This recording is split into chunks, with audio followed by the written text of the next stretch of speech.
네, 오늘의 주요 뉴스입니다. 국내 설비 투자가 올해에 이어 내년에도 마이너스를 나타낼 것으로 보입니다. 한국은행에 따르면 올해 설비 투자 증가율은 마이너스 0.2%에 그치고 내년에는 마이너스 3.8%로 악화될 전망입니다. 외환 위기 이후 최악의 상황입니다. 새해 전국 부동산 시장에는 총 27만 가구의 아파트가 공급될 전망입니다. 올해 분양된 24만 가구보다는 많지만 올 초 계획 물량이었던 42만 가구와 지난해 56만 가구를 감안하면 예년의 절반 수준입니다. 국내 정부기관 홈페이지가 잇따라 해킹을 당했습니다. 어제 오후 한국의 공식 홍보 사이트인 다이나믹 코리아와 주미 한국대사관 홈페이지가 해커의 공격을 받아 일부 화면이 변조되는 피해를 입었습니다. 올해 한국 증시가 비교적 선방한 것으로 나타났습니다. 증권선물거래소가 올해 세계 45개 증시의 지수 등락률을 조사한 결과 코스피 지수는 마이너스 40.51%로 하락률이 낮은 순위로는 10위를 기록했습니다. 가파르게 치솟던 미국산 쇠고기 수입이 주춤하고 있습니다. 농수산물 유통공사에 따르면 지난달 수입된 미국산 쇠고기는 6,210톤으로 전달보다 20.1% 줄었습니다. 점유율도 35%에서 32%로 떨어졌습니다. 안녕하십니까. 출발 센증시의 임동석입니다. 국제금융연합회와 경제협력개발기구 OECD는 내년 전 세계 경제성장률에 마이너스를 기록할 것이라는 전망을 했습니다. 이 현대경제 또 거기다가 특히 IMF는 최근 전 세계 제2의 대공황 가능성도 일어날 가능성이 크다라는 그런 전망도 했는데요. 아마도 모두가 지금 현재 상식적으로 그럴 수도 있을 것 아닌가라는 그런 불안감이 이런 전문 기관들에 이어서 소속 발표가 되면서 그 불안감이 현실화되는 거 아닌가 하는 더욱더 가중되는 그런 현상을 보이고 있습니다. 그나마 한 가지 위안이 되는 것은 현대 경제 침체와 호황의 그 경기 사이클이 조금씩 짧아지고 있다는 것인데요. 우리는 그 1년 차를 지나고 있다는 그런 분석도 있네요. 자, 새벽이 오기 직전에 어둠이 가장 짙다라는 그런 말을 많이 하곤 하는데요. 지금 참 힘든 것이고 보면은 이 어려움이 끝나는 시점이 좀 가까이 온 것 아닌가 하는 그런 기대감도 놓치는 말아야겠습니다. 자, 글로벌 경제 위기가 전 세계를 덮은 2008년 한 해 참 힘들었는데 이제 2008년이 저물어 가고 있습니다. 새해는 지금보다는 좀 더 나은 한 해가 되기를 기대를 해보겠습니다. 자, 오늘과 내일 양일간은 전문가를 모시고 현재 글로벌 위기를 진단하고 그리고 다가오는 2009년도 세계 경제를 진단해보는 그런 시간을 마련하겠습니다. 자, 오늘은 자유기업원 대외협력실의 최승로 실장님을 모셨습니다. 안녕하십니까? 네, 안녕하십니까? 네. 자, 이 지난해만 하더라도 사실 경기가 그렇게 나쁘지 않았습니다. 굉장히 내 자산 가치를 펀드 투자라든가 갖가지 투자를 통해서 상당히 많이 불리겠다는 또 불어날 것이라는 그런 희망에 부푼 한 해였던 것 같은데 뒤로 갈수록 이게 상황이 안 좋아지더니 이렇게까지 어려워질 줄은 사실 많은 사람들이 예측하기 힘들었었거든요. 네. 자, 그렇다면 현재 불어닥친 이 경제 위기의 과연 실체는 무엇이고 그 원인은 어디서부터 비롯된 것인지 먼저 짚어봐야겠습니다. 네, 그렇습니다. 사실 올해 그 상반기까지만 하더라도 이렇게 하반기 이렇게 어려울 줄 몰랐죠. 예측하기가 거의 어려웠습니다. 사실 표면적으로는 그 미국의 금융 사태가 발생을 하면서 금융시장이 요동을 쳤고, 네. 그다음에 금융시장이 요동치면서 주식시장이라든가 이러한 원유, 원자재 가격까지도 아주 심하게 변동하는 그러한 불확실성이 아주 팽배하는 상황이 됐는데, 그러한 그 표면적인 변화의 내면에는 사실은 어떤 변화가 있었어요. 그게 뭐냐면은 미국 저축률이 아주 긴 기간 보면은 상당히 떨어지다가 최근에 와서 거의 제로까지 떨어졌습니다. 그 얘기는 뭐냐면 전 세계에서 생산된 것이 미국으로 수요가 돼서 미국에서 소비를 많이 해왔는데 네. 미국은 끊임없이 소비를 할 수 있는 그런 나라인 줄 알았었어요. 그런데 사실은 알고 보니까 자기가 생산한 거 이상으로 계속 소비한다라는 것이 실질적으로는 실물 경제에서는 좀 한계가 있는 부분이 있었다라는 것도 사실은 우리가 내면적으로 살펴봐야 할 부분입니다. 그래서 미국 경제가 지금 어려움을 겪고 있는 것은 단순한 금융이나 부동산 가격의 하락만이라는 그런 표면적 이유에서 좀 더 한 걸음 더 나간다면은 실물적으로 또 생산성이라든가 또 생산성이 얼마나 증가했느냐, 그다음에 그 나라가 미래를 위해서 어느 정도 저축을 했고 자본을 네. 투입을 하고 자본에 대해서 그 사회에 축적을 해왔느냐 하는 것까지도 같이 봐야 되는 것이죠. 그래서 지금의 위기는 이러한 그 실물적인 위기와 그다음에 금융적인 이러한 표면적인 위기가 같이 어떻게 보면 복합적으로 일어난 그런 현상이라고 볼 수가 있겠습니다. 네, 자, 이 실물과 금융의 위기가 함께 복합적으로 함께 서로 상호작용을 좀 안 좋은 쪽으로 좀 일으켜서 이런 위기까지 왔다라고 네. 분석을 해볼 수 있겠군요. 자, 그렇다면 이런 글로벌 위기의 발단을 과연 어디서부터 시작됐다라고 짚어볼 수 있을 것이며 그 일련의 과정도 함께 정리를 부탁드리겠습니다. 네.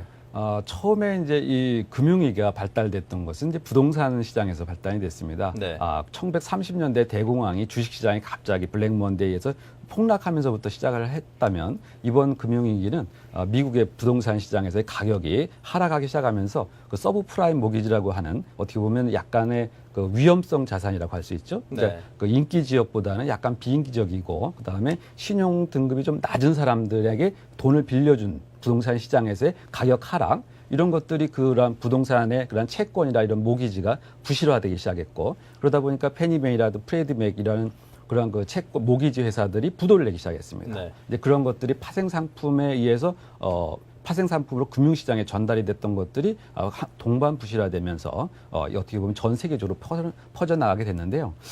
가장 클라이막스는 아마 9월 15일 날 리먼 브라더스의 그 파산이라든가 하는 그런 몇 가지 그 포인트 좀 찍어볼 수가 있겠습니다. 그런데 그 이후에 있어서 금융위기가 그 금융회사의 부도라든가 또는 이런 것을 넘어서 이제는 자동사 3사의 부실까지도 나타날 정도로 이제 제조업으로까지 확산되는 그런 과정에 있습니다. 네. 사실 그전에는 이제 상상도 못했던 일들이 그동안 많이 일어났죠. 리먼 브라더스 같이 이렇게 오래된 이런 그렇게 큰 그 규모의 금융회사가 그냥 속절없이 파산을 하는 모습도 지켜봤고, 그리고 절대 흔들리지 않을 것만 같던 그런 뭐 미국의 자동차 빅3라든가 우리가 이름만 들어도 알만한 그런 세계적인 대기업들이 휘청휘청거리는 그런 상황들을 눈으로 지켜봐야만 했습니다. 자, 그렇다면 지금 현재 그 경제 위기 상황은 어느 정도 상황에 또 어느 정도 위치에 놓여 있으며 지금 현재 또 앞으로 또 어떤 일들이 일어날지 굉장히 궁금한데, 자, 현재 글로벌 경제 위기 상황이 어느 시점이라고 진단을 하십니까? 지금은 이제 금융위기의 터널을 지나서 이제 어떻게 보면 제조업, 그다음에 실물 경제로 이제 파급되는 과정이거든요. 그래서 네. 전 세계의 그 수요가 갑자기 위축이 됐습니다. 그러니까 금융시장에서는 돈이 증발을 했던 것처럼 이제는 우리 일반 경제 생활에서는 수요가 갑자기 증발한 거나 마찬가지로 수요가 줄어들었거든요. 그래서 이제 초과 공급 상태를 어떻게 해소할 것이냐라는 구조적인 문제가 이제 앞으로 발생하게 됩니다. 야, 그럼 만만치 않겠다 싶은 생각이 드는데요. 자, 그렇다면 세계 각국에서 이런 경제 위기를 나름대로 진화하기 위해서 갖가지 노력을 하고 있습니다. 어떤 뭐 금리 인하라든가 대규모 이 돈을 투하하는 그런 경기 부양책 등을 쏟아내면서 지금의 경제 위기를 극복하고자 하는 노력들을 아끼지 않고 있는데요. 자, 그렇다면 각 나라는 어떤 대처 방안들을 내놓고 있고 이것들이 실질적으로 어떤 효과를 내고 있다라고 보시는지요? 네, 각 나라들이 이제 어떻게 보면 초저금리로 이제 경쟁적으로 이제 돌아가고 있습니다. 그래서 네. 과거 1930년대 교훈을 얻어가지고 통화가 위축됐을 때는 신속하게 통화를 공급하는 것이 위기를 극복할 수 있는 좋은 방안이라는 것을 받아들였고 그 교훈에 따라서 어떻게 보면 값싼 통화 정책에 모두 다 뛰어드는 그런 상황이고요. 네. 그다음에 재정 지출을 아주 신속하게 늘리는 그런 과정에 있습니다만 그런 것이 실질적인 그 실물 경제를 살릴 수 있냐는 것은 좀 더 두고 봐야 되는 그러한 문제라고 보여집니다. 왜냐하면은 경제라는 것이 그러한 그 어떻게 정부적인 인위적인 정책에 의해서 생산성이 올라가거나 소득을 올릴 수 있는 방법은 아니거든요. 그래서 네. 이 수요가 줄어든 부분을 어떻게 정부가 다 메꿀 수는 없다. 그래서 그것을 장기적으로 어떻게 극복할 수 있냐는 것은 좀 더 지켜봐야 될 것 같습니다. 네. 근데 이제 많은 사람들이 더욱더 궁금해하는 것은 지금 현재가 위기의 어느 정도 상황인 것이고 또 우리가 어떤 위기를 겪을 것인가는 이제 충분히 나름대로 체감을 하고 있는 것 같습니다. 그런데 이제 더 중요한 것은 이것이 한 어느 정도 시점에 나름대로 회복될 수 있을 것인가라는 점에 대해서 좀 궁금해하고 있거든요. 근데 이제 많은 전문가분들께서는 내년 이제 저점을 지나고 내년 하반기쯤에는 좋아질 것이다. 뭐 이렇게들 긍정적인 전망을 내놓으시는 분들도 많은데, 근데 터져나오는 뉴스들을 보면은 일본만 하더라도 내년에는 뭐 자동차 업계에서만 17,000명 이상을 감원을 할 것이고 사람을 줄일 것이고 그런 얘기들이 계속 쏟아져 나오고 보면은 소비자들의 소비력이 갈수록 줄어든다라는 점에서 경기 부양이 어느 정도 저점을 찍고 다시 돌아설 수 있을 것인가, 이게 상식적으로 생각해 보면 좀 아니다 싶은 경우들도 분명히 있거든요. 사실 조금 예상이 좀 빠릅니다. 예. 왜냐하면은 아직 그 본격적인 구조조정이 시작됐다고 보기 좀 어려운 상황입니다. 네. 왜냐하면 이제 금융위기가 지나가고 제조업이라 비롯해서 일반적인 삶에서 생활하는 사람들의 그 구조조정이 이제 본격적으로 시작을 된 겁니다. 그래서 예를 들어서 과거에 10개의 기업이 존재했던 시장이라면 지금은 9개나 8개 정도면 충분하거든요. 그래서 그런 것들이 단기간에 수요가 이렇게 늘어나서 그러한 그 수요를 메꿔줄 방법은 사실 좀 어렵다라고 본다면은 그러한 그 마지막 가장 한계점에 있는 기업의 어떤 정도의 그 시장에서의 도태라든가 정리라든가 이런 구조조정 과정이 불가피하게 일어나고 그러한 구조조정 과정이 또한 그 어느 정도 내수에 다시 또 악화되는 그러한 과정이 어느 정도는 기간은 또 필요한 상황입니다. 그래서 경제적으로 급격한 그 회복세를 기대한다라는 것은 지금 시점에서는 조금 너무 빠른 예측이 아닌가라는 생각이 들고요. 그래서 그런 구조조정이 어떻게 보면 더 신속하게 일어날 수 있도록 도와주는 것이 경제를 어떻게 보면 단기간에 회복할 수 있는 그러한 길이지 구조조정을 안 한다든가 구조조정을 미룬다고 해서 해결될 수 있는 사안은 아니라는 그런 생각을 해봅니다. 네, 이 경제 위기를 극복하기 위해서는 이 엄정한 구조조정이라는 게 합리적인 구조조정이라는 거는 반드시 거쳐야 될 어떤 선결 과제인 것 같고요. 자, 이것이 좀 선순환 구조로 빨리 접어들 수 있게끔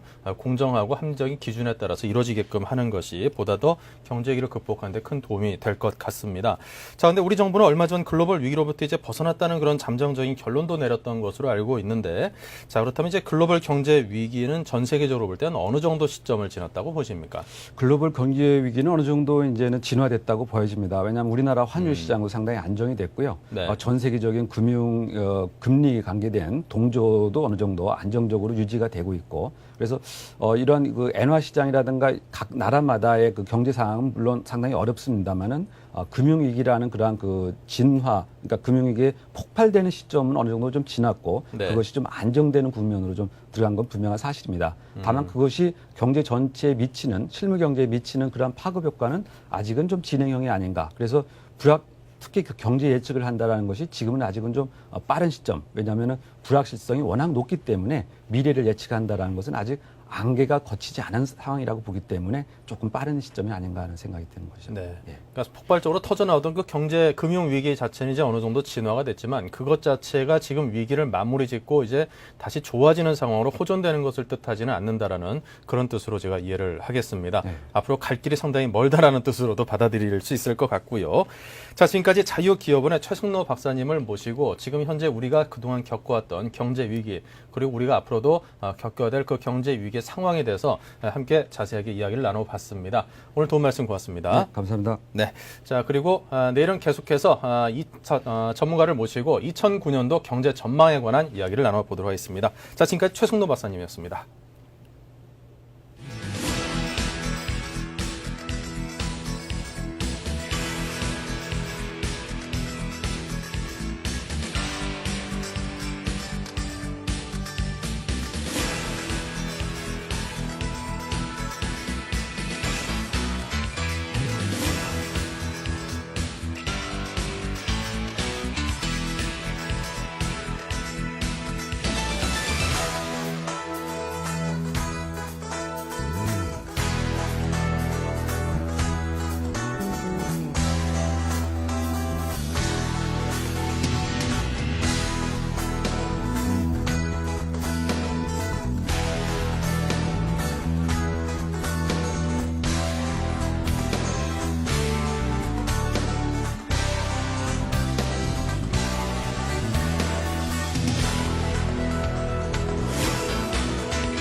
네, 오늘의 투자 전략 시간입니다. 오늘은 이트레이드 증권 투자 전략부의 남인현 과장 모시고 이야기 나누겠습니다. 안녕하십니까?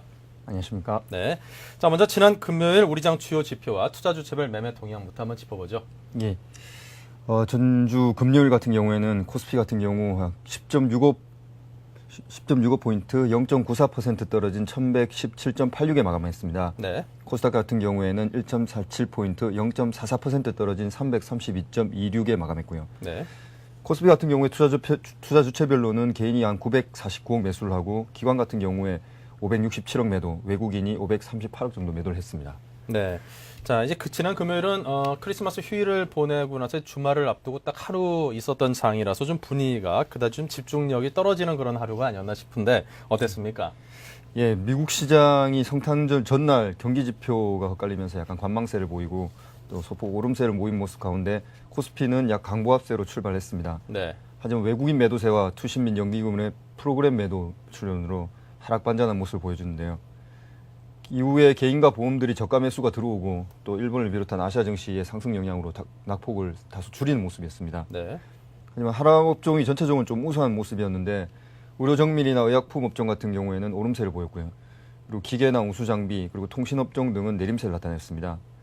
종목별로는 KB금융이나 하이닉스, 삼성태권 등이 강세를 나타낸 모습을 보였고 대우조선해양, 삼성중공업, 대우인터내셔널 등이 약세를 보였는데 현대상사가 내년 초 매각 추진 모습 소식으로 상한가를 기록했습니다. 또 코스닥 같은 경우에는 초반에 강세로 출발하였다가 외국인이나 기타 범인들이 매수에도 불구하고 개인의 어떤 매물 출회로 일하는 약간 하락 반전한 모습을 보였는데요. 소폭 하락하는 모습으로 마감하였는데 종목별로는 포스데이터, KMW, 진성 TC 등이 강세를 보이고 서울반도체, 하나투어, 유진기업 등이 약세를 보이는 모습을 보였습니다. 네. 테마별로 보게 되면 줄기세포나 와이브로, 디지털루먼, 폴리실리콘, 네트워크 장비주 등이 선별 강세를 보이는 모습을 보였습니다. 네. 자, 이렇게 해서 금요일 장정리를 해봤습니다. 자, 이번 주는 이제 2008년 한 해를 마감 짓는 그 한 주입니다. 이제 월화수 3일이 남았는데요. 자, 그렇다면 이제 올 한 해를 이제 마무리하는 것도 참 중요하고 내년 한 해에 대한 전망을 보다 더 좀 확실히 해서 보다 더 성공적인 투자를 할 수 있는 그런 한 해로 만드는 것이 중요할 텐데요. 자, 그렇다면 2009년 증시 전략을 한번 짜는 시간을 가져볼까 합니다. 남인영 과장께서는 내년 한 해 증시 전망을 어떤 방향으로 잡고 가시는지요? 예. 지금 전체적으로 경기가 좀 안 좋습니다. 지금 예. 세계 경제가 내년 한 3분기 정도까지는 0%, 또 좋게 봐도 한 1% 정도 성장할 것으로 보고 있는데요. 지금 한국 같은 경우엔 아시다시피 2007년도 국내 총생산 기준으로 했을 때 무역이 한 76% 정도 차지하고 있습니다. 네. 대외 연준도가 상당히 높은 그런 국가이기 때문에 저희가 세계 경제 흐름에 영향을 받지 않을 수가 없습니다. 그래서 내년 상반기 정도까지는 경제 성장률이나 기업 실적 전망치 등이 이제 하향 추세를 그릴 것으로 보고요. 하반기부터는 경제 회복과 더불어서 저희도 실물 경기와 기업 실적도 회복될 것으로 보고 있습니다. 그렇기 때문에 그 상반기에는 조금 낮아지고 하반기에는 높아지는 상저하고의 모습을 띌 것으로 예상이 되는데 기업 실적 같은 경우에 이제 상반기부터 해가지고 하반기로 넘어가면서 좀 빨리 회복될 수 있겠다라고 보는 부분들은 정부 부양책이 현재 경기 둔화의 장기화를 막는 데 좀 기여할 것으로 보고 있고요. 또 원달러 환율 같은 경우에도 한 1200선에서 좀 안정될 것으로 기대를 하고 있습니다. 그리고 무엇보다도 저희가 외환 위기 이후에 좀 달라진 모습이 한국 기업 같은 경우에 부채 관리를 굉장히 잘하고 있습니다. 그렇기 때문에 기업 실적 개선 시기가 좀 앞당겨질 것으로 보고 있어서 하반기로 갈수록 좀 좋아질 것이다라고 이렇게 기대하고 있습니다. 네, 하반기로 갈수록 더욱더 좋아질 것이다라는 그런 의견을 피력을 해주셨습니다. 자, 그 여러 전문가들께서 이제 내년 상반기가 이제 가장 어려운 그 시점이 될 것이다라고 전망을 하고 있고 그에 따라서 이제 주가 지수 기준으로 한 500선까지 뭐 하락할 것이다라는 그런 굉장히 최악의 전망을 하는 사람들부터 뭐 1500선 그 이상까지도 올라갈 수 있다라는 굉장히 긍정적인 전망을 하는 쪽으로 견해가 양쪽으로 갈리고 있습니다. 자, 남인영 과장께서는 그 양쪽의 방향을 잡는다면 어느 쪽을 선택을 할 것이고 그 폭은 한 어느 정도 선까지를 예상하시는지요? 예. 뭐 지수 예측에 뭐 많은 방법론들이 있고 또 많은 그 관점들이 있겠습니다만 뭐 간단히 정리를 좀 하자면은 네. 먼저 수익 가치로 볼 수 있는 그 PER 관점으로 봤을 때는 이제 그 경기가 침체되면서 작년 같은 기준으로 봤을 때 올해 국내 기업 수익이 한 25% 정도 감소를 했습니다. 내년에 추가로 한 5% 정도 더 감소할 것으로 좀 예상이 되고 있기 때문에 한국 증시의 20년간 평균 주가 수익률을 그 적용을 하게 되면 한 코스피가 1100 정도 수준이 적정하지 않는가라는 판단이 나오게 됩니다. 그렇기 때문에 기업 수익이 상반기에 좀 안 좋아질 것으로 보이는 관점에서 보면은 크게 1100을 기준으로 한 밴드에서 벗어나기 좀 힘들 것 같다라는 모습이고요. 또 자산가치 기준으로 봤을 때는 그 PBR이라는 주가 순자산 배율이라고 한번 적용해 볼 수가 있을 것 같은데 올해 한국이 최근 6년 만에 처음으로 1 미만 수준인 한 0.8까지 종합주가지수 한 900 정도까지 떨어졌습니다. 참고로 전년도 말 자본총계 기준으로 계산한 PBR인데요. 지금 경기 저점에 대한 우려만 해소가 돼도 전저점인 900, PBR 0.8 수준은 이탈하지 않겠다라는 생각이고요. 그런 우려만 해소되는 그 시장 내 우려만 해소돼도 한 1.2배 수준, 한 1350 수준까지는 반등할 수 있겠다. 구조조정 속도가 좀 빨리 이 마무리가 된다라고 가정을 하게 되면은 의외로 또 ROE 개선이 빨라질 수가 있기 때문에 한 1.3배 수준인 한 1,400 수준 이상도 기대해 볼 수 있겠다라고 생각하고 있습니다. 네. 자, 그렇다면 이제 주가가 어떤 실물 경기를 선반영한다라는 그런 그 속성도 감안을 해볼 때 내년 하반기쯤에는 이제 경기가 살아날 것이라는 그런 전망도 있고 또 내년 상반기가 매수 적기라는 그런 의견을 피력하는 전문가분들도 많습니다. 자, 그런데 이제 남인영 과장께서도 어느 1100에선 1350선 정도까지 어떤 그 의견을 전개하신 걸 보면 내년도 증시 자체에 대한 전망 자체는 그래도 비교적 긍정적인 쪽이다라고 이렇게 정리를 해볼 수 있겠군요. 자, 그렇다면 구체적으로 내년 투자 전략을 좀 세워주신다면 어떤 조언을 해주시겠습니까? 예, 지금 말씀드렸다시피 상반기가 조금 낮아지고 하반기 높아지는 그런 모습을 띌 것이다라고 예상을 한다면은 저희가 상반기에 한번 저점 매수 기회도 올 수 있겠다라고 생각해 볼 수가 있는데 네. 일단 상반기는 아무래도 실적 변동성이 적고 침체기에 수익 감소가 덜한 그런 종목들 특히 경기 방어주 위주로 좀 관심을 가질 필요가 있을 것 같고요. 경기 방어주요. 예. 그 안에서도 재무 구조가 좀 우수한 가장 대표적인 이동통신주가 좀 관심이 되겠습니다. SK텔레콤이라든지 KTF, LG텔레콤 같은 이동통신주 3인방이 관심이 될 수 있겠는데 특히 LG텔레콤 같은 경우에는 최근에 LG데이콤, LG파워콤하고 어떤 합병 시너지도 한번 고려해서 좀 주목이 더 된다라고 말씀드릴 수 있을 것 같고요.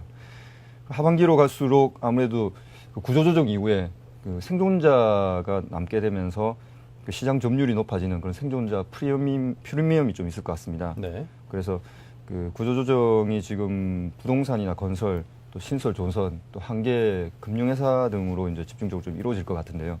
그러한 업종군 내에서 구조조정 이후에 시장 점유율의 확대가 예상이 되고 또 재무구조가 우수하고 또 특히 이제 수출 경쟁력이 있으면서 글로벌 플레이어, 또 1등주라고 할 수 있는 종목들 위주로 좀 관심을 가지시길 바라면서 종목별로는 건설 같은 경우에는 GS건설, 삼성물산, 현대건설 등이 좀 대표적일 수 있고요. 조선 같은 경우에는 또 아시다시피 현대중공업, 삼성중공업, 그리고 대우조선해양 등이 해당될 수가 있고 또 금융에는 삼성증권이나 KB금융 그리고 삼성화재 등이 해당될 수 있겠습니다. 또 특히 그 우리나라 대표적 수출주고 또 글로벌 플레이를 할 수 있는 삼성전자, LG전자, 포스코 등도 관심을 좀 가질만 하겠습니다. 네. 자, 이렇게 해서 업종과 그 종목들에 관한 이야기까지도 쭉 해주셨습니다. 아무래도 구조조정이 본격적으로 이루어지는 내년 상반기가 될 것이라고 예측되니만큼 그 구조조정 후에 오히려 그 구조조정의 그 후광 효과를 기대할 수 있는 그런 종목과 기업군들로 압축을 해보자는 그런 주문으로 이해를 하겠습니다. 자, 지금까지 이트레이드 투자전략배 남인현 과장의 도움 말씀 청해 들었습니다. 고맙습니다. 네, 감사합니다.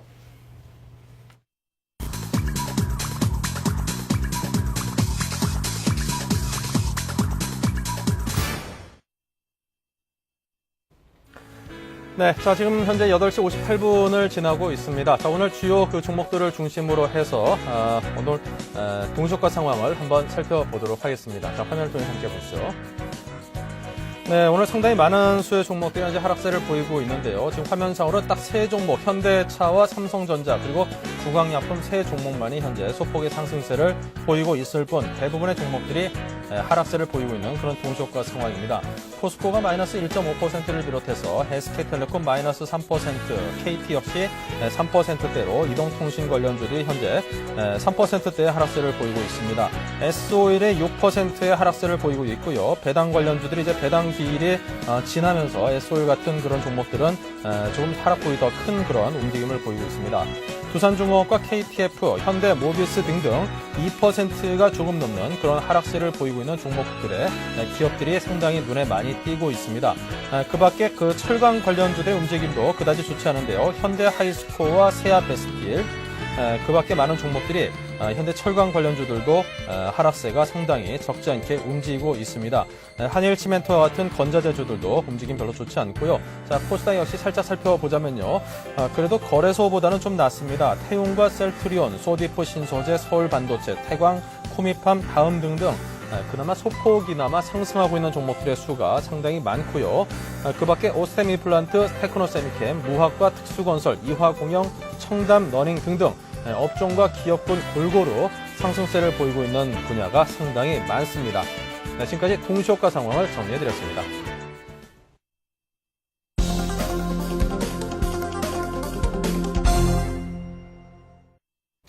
네, 이제 막 장이 개장됐습니다. 오늘은 월요일입니다. 한 주를 시작하는 날이니만큼 그 의미가 좀 특별하다고 부여를 해볼 수도 있겠는데요. 저는 개장 시초가 중심으로 한번 살펴보겠습니다. 네, 동시효과 때 좋지 않았던 모습을 보였던 코스피 역시 마찬가지입니다. SK텔레콤이 마이너스 3.75, KT가 마이너스 3.95로 통신 관련주들의 하락세가 상당히 큽니다. S-오일이 마이너스 5%이고요. 그리고 KTF 역시 통신주, 특히 이통주의 하락세에 함께 동참을 하고 있는 그런 모습을 보이고 있죠. 자, 은행주들도 그다지 강한 모습 보이지 못하고 하락세로 접어들었는데요. 외환은행이 마이너스 2.29%를 비롯해서 하나금융지주가 마이너스 1.8%, 기업은행이 마이너스 1.28%입니다. 자, 그리고 제철 관련주가 별로 좋지 않았었는데 현대제철은 그래도 강보합으로 플러스 0.55%의 강보합세를 보이고 있습니다. 하지만 세아베스틸은 마이너스 3.91%, 그리고 현대하이스코는 마이너스 0.73%입니다.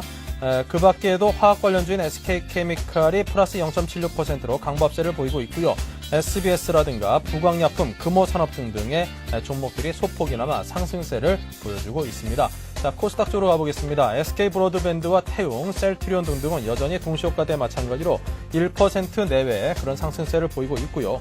서울반도체와 태광, 코미팜, 다음, 그리고 성광밴드 등등 우량주들이 그나마 소폭의 상승세를 보이고 있습니다. 포스데이터, 유니슨, 현진소재, 하나투어도 마찬가지입니다. 그 밖에 오스템인플라트와 테크노세미캠, 무학, 특수건설, 이화공영, 신세계푸드 등이 상승세를 보이고 있고, 그 밖에 인탑스 등이 3% 조금 넘는 그런 하락세를 보이고 있습니다.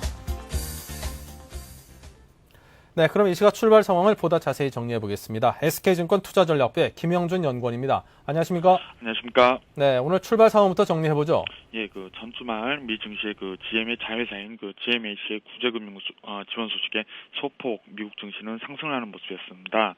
일단 그렇지만 연말 폐장을 앞두고 거래량이 좀 감소하면서 관망 심리가 좀 짙지 않았나 이렇게 생각이 됩니다. 한편 금일은 실질적으로 배당락이 이루어지는 날인데요. 증권거래소의 추정치를 기준으로 했을 때 코스피 시장의 경우 한 28.93포인트 정도의 하락이 실질적으로 있어야 되는 상황이고요. 코스닥의 경우는 5.22포인트 정도의 하락이 예상되고 있는 상황입니다.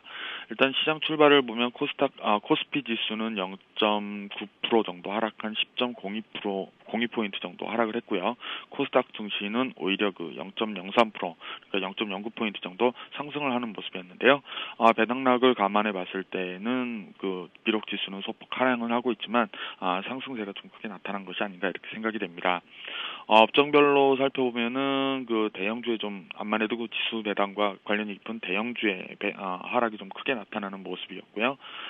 특징적인 것은 건설업이나 기계 같은 업종이 구조조정 이슈에도 불구하고 소폭 상승세로 출발하는 것이 특징이 아닌가 이렇게 생각이 됩니다. 네. 자, 많은 사람들이 지금 연말 환율에 대해서 관심을 많이 갖고 있는데요. 오늘 환율 시장 출발 상황은 30원이 떨어진 1270원으로 시작을 하고 있습니다. 자, 그렇다면 오늘 장에 어떻게 대응하는 게 좋다고 보시는지요? 예, 일단 연말이라는 특수성에 그리고 건설이나 중소조선사 그리고 구조조정을 구조조정을 앞두고 시장의 관망 심리가 좀 높게 나타나면서 20일 이평선과 60일 이평선 사이에서의 좁은 숨고르기가 진행이 되고 있다라고 이렇게 생각이 됩니다. 그러나 그동안 반등의 주체였었던 외국인들이나 증권의 경우 실질적으로 ETF 시장에서 순매도를 보이면서 실질적으로 주식시장에서는 관망 심리가 여전히 좀 높게 나타나는 모습들을 보였는데요. 이는 그만큼 시장에 대해서 신중하게 접근하고 있는 모습이 아닌가 이렇게 생각이 됩니다. 그러한 의미에서 접근해 본다 그러면 결국 경기 부양에 대한 기대가 신년으로 갈수록 커질 수밖에 없다라는 점에 좀 관심을 가질 필요가 있다라고 생각이 되고요. 따라서 어느 정도 좀 긍정적인 접근을 지속할 때가 아닌가 이렇게 생각이 됩니다. 네. 자, 그렇다면 눈여겨볼 만한 업종과 종목에 관해서도 이야기해 주십시오. 예. 국내 업종별로 보면은 구조조정은 어쩔 수 없이 좀 건너야 하는 강이라고 이렇게 생각이 되는데요. 따라서 관련 업종에 대한 접근은 클린화가 충분히 진행된 이후에 접근하는 것이 필요하다라고 이렇게 판단을 하고 있습니다. 다만 여타 경기 민감주인 IT라든지 자동차 업종 그리고 대형 조선 업종에 대해서는 경기 부양 기대감의 유입 관점에서 접근을 해보는 것이 필요하지 않나 이렇게 생각이 됩니다. 네. 자, 지금까지 SK증권 투자전략부의 김영준 연구원과 이야기 나눴습니다. 고맙습니다. 감사합니다.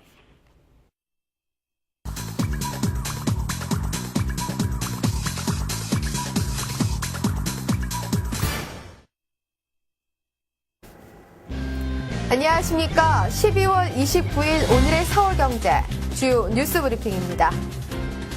산업은행이 하나와의 대우조선해양 매각 본계약을 내년 1월 30일까지 한 달간 연기했습니다. 산우는 하나의 자금 조달에 필요한 시간은 더 주지만 매각 가격을 깎아줄 순 없다고 못 박았습니다. 산은과 하나의 입장차가 여전해 매각에 숨통이 트일지는 아직 미지수입니다. 이명박 대통령이 처음으로 마이너스 성장 가능성을 언급했습니다. 이 대통령은 부처별 업무 보고를 받는 자리에서 올 4분기부터 내년 1분기에 플러스 성장을 하는 나라가 거의 없을 것이라며 한국도 내년 1분기와 2분기에 마이너스 성장을 할 수 있다고 말했습니다. 서울시가 건설 경기 활성화를 위해 노후 빌딩을 리모델링할 때 인센티브를 주겠다고 밝혔습니다. 현재 서울시엔 20년 이상 된 노후 건물이 27만 채 있습니다. 서울시는 또 내년에 일자리 20만 개를 창출하고 버스, 지하철 요금은 동결하되 택시 요금은 소폭만 인상키로 했습니다. 금융당국이 내년 1월에 출범하는 은행 자본확충펀드를 통해 내년 6월까지 2차례 이상 은행권에 지원하기로 정했습니다. 은행권은 극심한 실물 경기 침체의 영향으로 국민 신한은행을 제외하고는 자본확충펀드의 지원을 요청할 것으로 보인다고 전망했습니다. 경제 위기로 러시아 루블화 가치가 연이어 폭락하며 러시아 내 불안 심리가 고조되고 있습니다. 달러화 대비 가치도 4년 만에 최저세를 기록했습니다. 파이낸셜 타임즈는 루블화 폭락세가 지속될 것이라며 러시아 정부가 이로 인한 집단 시위 가능성을 예의주시하고 있다고 보도했습니다. 금융계의 퇴직연금 시장 선점 경쟁이 치열해질 전망입니다. 2011년부터 퇴직연금만 법인세가 감면돼 26조 원에 이르는 퇴직보험과 퇴직신탁이 대거 퇴직연금으로 전환되기 때문입니다. 은행, 증권, 보험사들은 불황기에도 관련 조직을 확대하고 전문가들을 영입하고 있습니다. 글로벌 경제 위기의 직격탄을 맞고 있는 쌍용 자동차에 대한 지원 여부는 이번 주가 최대 고비가 될 것으로 전망됩니다. 금융권은 적극적인 구조조정 노력을 보이고 회생 가능성이 있다고 판단되는 업체에 유동성 지원을 해주겠다는 방침이나 노조의 반발은 여전히 거셉니다. 해외 유명 브랜드의 공세에도 국내 화장품이 거침없는 성장세를 보이고 있습니다. 백화점 화장품 매장에서 매출 1, 2위를 휩쓸 뿐 아니라 일부는 사상 최고 매출까지 기록할 정도입니다. 업계는 10년 이상 이어온 장기적인 브랜드 투자가 결실을 맺은 것이라고 분석하고 있습니다. 이상 오늘의 서울경제 주요 뉴스 브리핑이었습니다.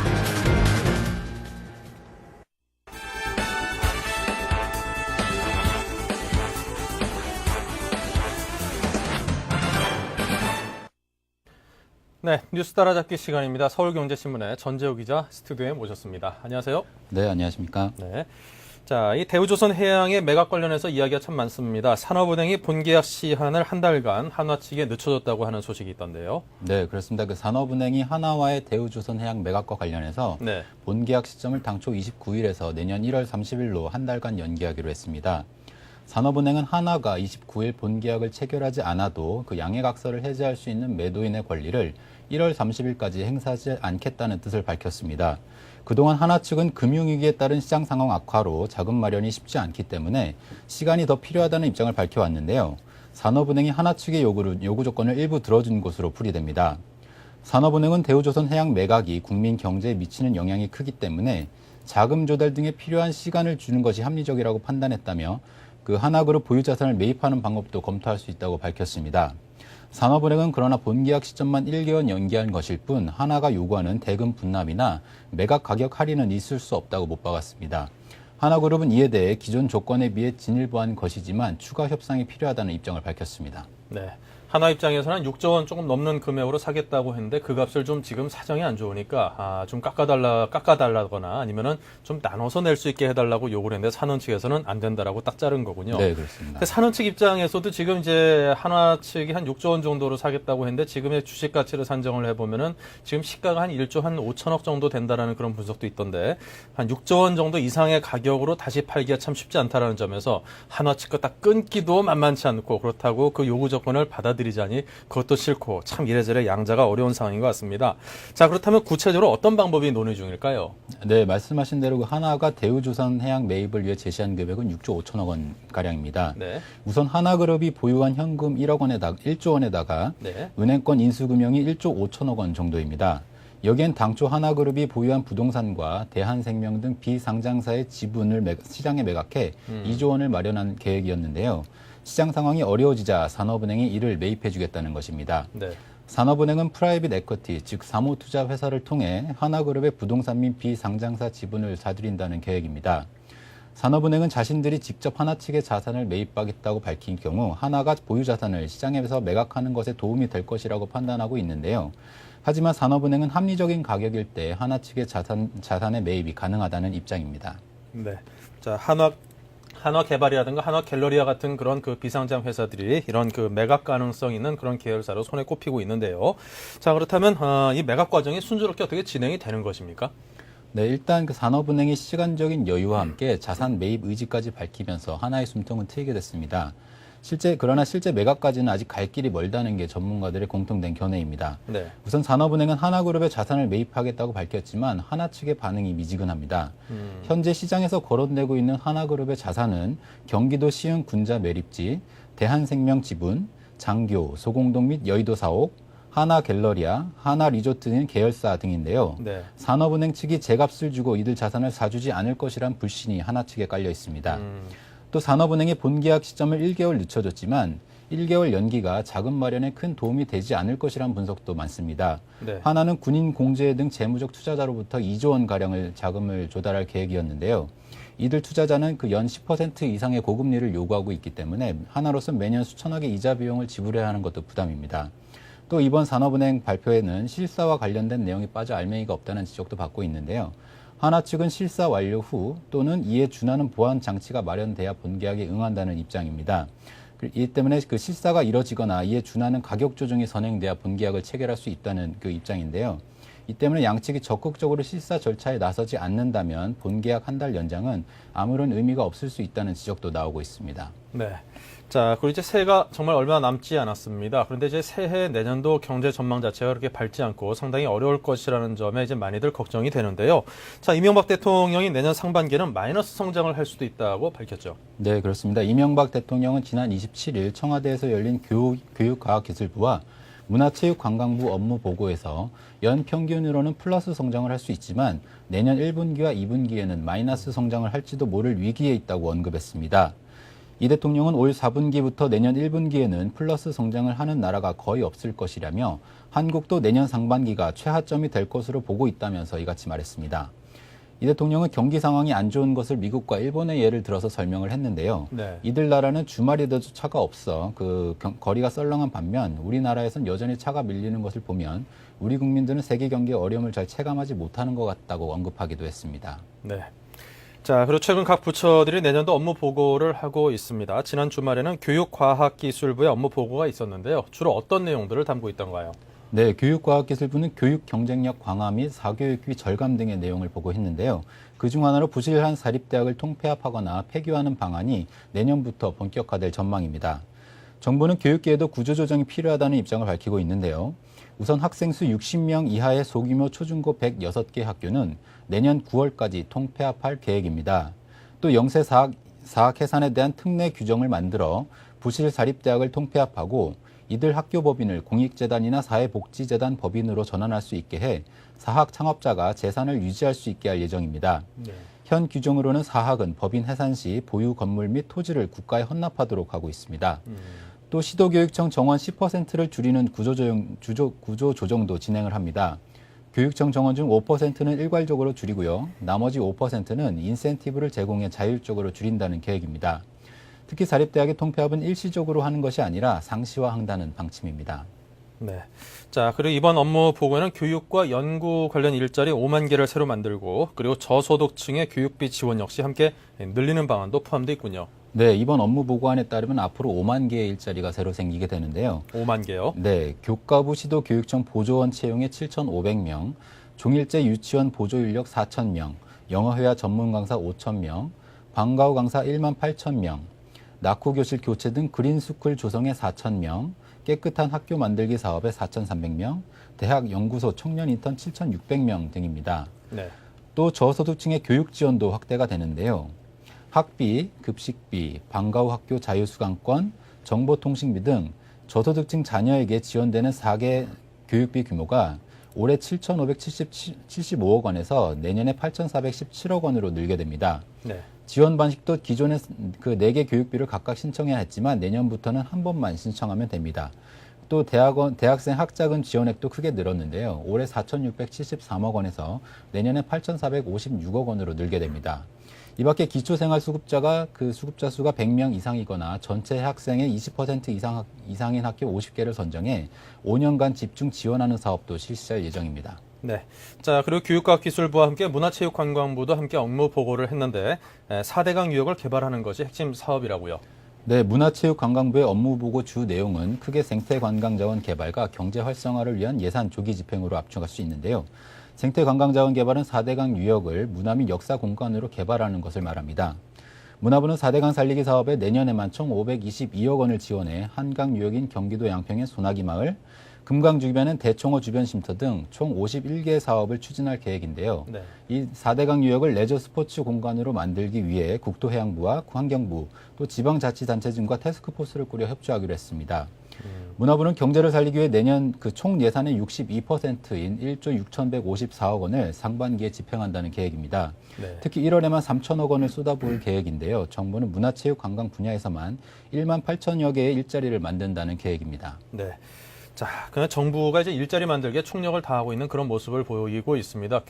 교육과학기술부도 일자리 한 5만 개 정도를 늘린다고 하는데, 자, 이번에 서울시도 나서서 건설 경기 부양을 위해서죠. 자, 노후 빌딩의 리모델링을 하는 데 있어서 인센티브를 준다고요? 네, 그렇습니다. 서울시는 경제 살리기의 일환으로 내년에 노후 빌딩들에 대해 인센티브를 부여해 리모델링을 적극 유도할 계획입니다. 네.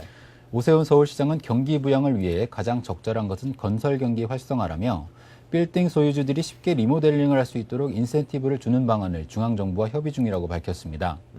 서울시는 건설 경기 부양 및 공공 분야 투자로 약 20만 개의 새 일자리를 만든다는 계획인데요. 민간 및 공공 분야에서 8만 명, 중소상공인 및 자영업 육성으로 4만 명, 사회 간접 자본 투자로 4만여 명의 일자리를 만든다는 방침입니다. 현재 서울 시내에서 아파트를 제외한 일반 건물은 총 57만 3,800여 채인데요.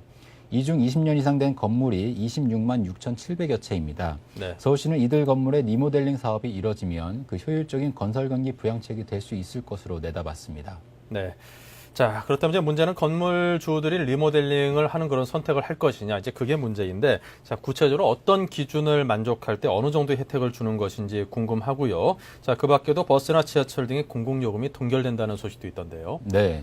그 현행 일단 리모델링에 관련해서는요. 그 현행 규정에서는 일반 빌딩의 경우 리모델링 조건은 약 20년 이상이고요. 20년 이상. 네. 그리고 리모델링을 하게 되면은 건물 용적률이 10%밖에 늘어나지 못합니다. 네. 하지만 친환경 건물로 변경을 하고 디자인 조건을 만족을 시키면 용적률을 추가로 부여할 예정이고요. 용적률 확대 시 필요한 주차장 추가 확보 규정도 적용하지 않을 방침입니다. 네. 서울시는 또 건설 경기를 활성화하기 위해 지하철 9호선 2단계 일부 구간을 조기 착공하고 대규모 유휴 부지에 대한 개발을 활성화한다는 계획입니다. 이 밖에 또 공공요금은 어려운 경제 사정을 감안해 버스 및 지하철 요금과 상하수도, 도시가스 등 공공요금은 동결할 방침입니다. 하지만 서민생활 안정을 위해 택시 요금은 소폭 인상하는 방안을 검토 중입니다. 네. 서울시는 또 내년도 복지 예산으로 올해보다 7.2% 증가한 3조 7,200억 원을 잡아 사회적 약자를 배려하기로 했습니다. 네. 자, 이런 혜택들을 줌에도 불구하고 이제 건물주들 입장에서는 임대 시장 자체가 지금 상당히 많이 얼어붙어 있고, 그리고 임대를 리모델링 하는 데 있어서 드는 비용을 조달하는 것에 상당한 어려움이 예상되는 현 시점에서 과연 얼마나 적극적으로 할 수 있는지에 대해서는 좀 염려가 됩니다. 자, 내년 초에는 건설업종의 구조 조정이 가셔야될 것으로 알려지고 있습니다. 하도급 업체까지 동반 부실화되는 것을 막기 위한 그런 조치도 나왔다고요. 네, 금융위원회 등 금융당국은 그 건설사 부실화에 따른 중소업체의 동반 부실을 막기 위해 하도급 업체에 대한 지원 실적에 따라 건설사 지원을 차등화하기로 했습니다. 네. 정부는 미분양 펀드를 통해 건설사들의 미분양 아파트를 매입할 계획인데요. 중소 하도급 업체에 대한 지원 실적이 좋은 건설사가 보유한 미분양 아파트를 우선 매입하는 방안을 추진하고 있습니다. 금융당국은 또 대주단을 통해 건설사의 신규 자금을 지원할 때 그중 일부분을 하도급 업체에 지급하는 것을 의무화할 예정이고요. 건설사 등의 회사채를 묶어 프라이머리 담보부증권, 즉 PCBO를 발행할 때 하도급 지원 상황을 반드시 고려하도록 할 방침입니다. 지금은 하도급 실적을 고려한 건설사 지원 방안이 없는데요. 금융당국은 세부 지침을 개정해 건설사 및 하도급 업체의 동반 부실을 막겠다는 계획입니다. 네. 자, 그리고 이 주식 투자하시는 분들 입장에서 이게 눈이 번쩍 뜨이는 그런 소식이었을 것 같습니다. 상장사의 40%가 부실 기업이라고 하는 그런 분석이 있던데요. 어떤 내용입니까? 네, LG경제연구원의 그 조사에 따르면요, 국내 상장사 중 40%가 부실 기업인 것으로 나타났습니다. 네. 이는 외환위기 때에 비해서는 양호한 수준이지만 부실 기업의 비중이 빠르게 늘어나는 것이 문제점으로 꼽혔습니다. LG경제연구원이 지난 28일 개별 기업의 부실을 예측하는 Z값을 이용해 12월 결산 비금융상장사 1,576개의 재무 상태를 분석한 결과 이 중 40%가량인 628개가 부실 기업으로 판정됐습니다. 네. Z값은 미국의 한 경제학자가 개발한 것인데요. 기업의 유동성과 수익성, 또 안정성과 활동성 등의 지표에 가중치를 부여해 그 수치가 1.81보다 작으면 부실 기업, 또 2.67보다 크면 건전한 기업을 말합니다. LG경제연구원의 분석 결과 그 상장사의 평균 Z값은 2.22로 나타났는데요. 이는 1998년 말 1.59에 비해서는 높지만 2005년의 3.03에 비해서는 매우 낮은 수치입니다. 특히 Z값이 1.81 미만인 상장사의 비중은 외층 1998년의 57.7%보다는 크게 낮지만 지난해 말에 26.1%와 비교했을 때는 가파르게 올라간 수치입니다. 네. 연구원은 코스닥 상장사의 기업 규모가 작고 또 수출 비중이 높을수록 부실 비중이 높은 것으로 나타났다고 밝혔습니다. 네. 증시 투자자라면 이런 그 내용들에 상당히 귀담아 들으시고 꼼꼼히 살펴보는 또 우량한 기업으로 투자 대상을 압축하는 그런 노력을 반드시 내년도에는 평소보다 더 기울여야 할 것 같습니다. 자, 지금까지 뉴스 따라잡기의 전재호 기자와 함께했습니다. 고맙습니다. 고맙습니다.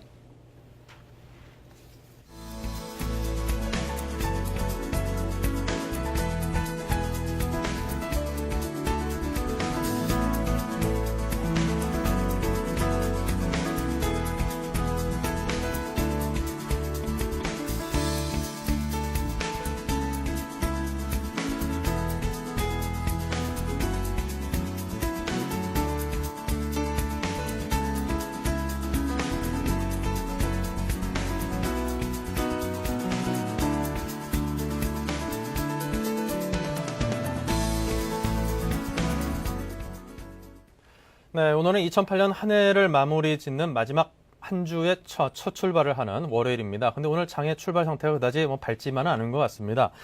지금 장의 출발 상황은 보면요. 코스피는 1.3%가 하락한 1103포인트입니다. 1100포인트에 간신히 걸쳐있는 그런 형국이고요. 코스닥은 330포인트네요. 0.5% 조금 못 미치게 하락해 있습니다. 그나마 환율이 조금 하향 안정화되고 있는데요. 30원 하락으로 출발한 현재 환율은 9시 18분 현재 21원이 하락한 1278원 50전에 거래가 되고 있습니다. 아무래도 지금 가장 중요하다고 많은 분들이 생각하신 것들이 환율 문제인 것 같은데요. 자, 연말 환율이 어느 정도 수준에 결정되느냐에 따라 가지고 기업들의 어떤 그 결산도 상당히 달라지고 특히 이제 키코 관련 피해라든가 여러 가지 이해관계 얽혀 있는 분들의 웃고 우는 그 지표가 될 것으로 예상이 되는 만큼 남은 3일 동안 환율이 좀 보다 더 안정됐으면 하는 그런 바람도 가져봅니다. 자, 오늘 저희 여기서 인사드리고요. 내일 다시 뵙도록 하겠습니다. 고맙습니다.